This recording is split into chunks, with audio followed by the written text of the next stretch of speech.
Pasangan calon wali kota dan wakil wali kota Denpasar, Gede Ngurah Ambara Putra dan Made Bagus Kertanegara, Paket Amerta, menggelar pertemuan dengan kaum milenial di warung angkringan Jalan Gatot Kaca Denpasar.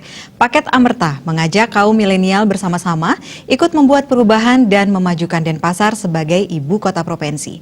Di samping itu, menjadikan kaum milenial sebagai duta untuk meneruskan visi misi Amerta ke desa-desa atau banjar-banjar. Pasangan calon wali kota dan wakil wali kota Denpasar, Gede Ngurah Ambara Putra dan Made Bagus Kertanegara Paket Amerta disambut hangat kaum milenial yang sudah menunggu sejak awal. Kedatangannya disambut dengan yel-yel kemenangan pendukung paslon nomor 2 ini. Calon wakil wali kota Denpasar, Made Bagus Kertanegara mengatakan saat ini Denpasar yang menjadi ibu kota provinsi Bali memerlukan perubahan yang sangat cepat dalam pembangunan infrastruktur. Seperti lampu penerangan jalan sehingga Denpasar pada malam hari tampak terang dan menjadi ajang berkreativitas kaum milenial di malam hari. Serta pengelolaan sampah di TPS Suwung perlu dilakukan sehingga sampah tersebut dapat dikelola menjadi produk tepat guna seperti paving block, biogas maupun pembangkit listrik. Untuk itu bila terpilih nanti Amerta bersama mengajak kaum milenial secara bersama-sama memajukan kota Denpasar dalam ide, pemikiran, kritik maupun solusi pemecahan permasalahan kota Denpasar. Lihat harta karun kita di TPA Suwung, tahu?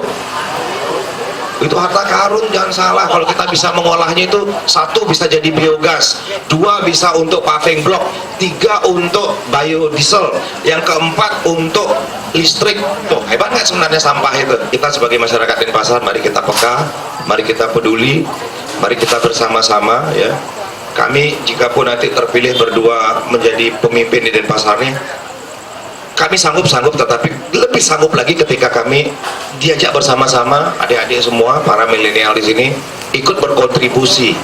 Sementara itu calon wali kota Denpasar, Gede Ngurah Ambara Putra, berharap para kaum milenial menjadi duta untuk meneruskan visi dan misi ke desa-desa dan banjar-banjar di Denpasar. Dalam visi dan misinya, Paket Amerta akan memberi santunan kelahiran 1 juta rupiah, santunan kematian 10 juta rupiah, dana seketruno 25 juta rupiah per tahun, dana PKK 5 juta rupiah per tahun, bantuan pura dadia 5 juta rupiah per tahun, pendidikan dan kesehatan gratis untuk pekerja non-formal, penyempurnaan program Smart City, mensinergikan pasar modern dengan pasar tradisional, dan meningkatkan kualitas pelayanan puskesmas 24 jam dan rawat inap.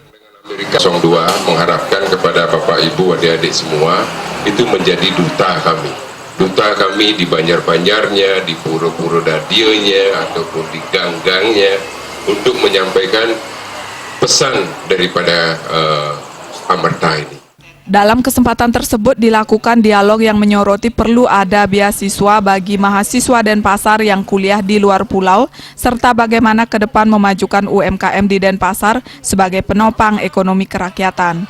Pertemuan ditutup dengan yel-yel kemenangan paslon nomor 2 ini. Rai Suantara, Bali TV.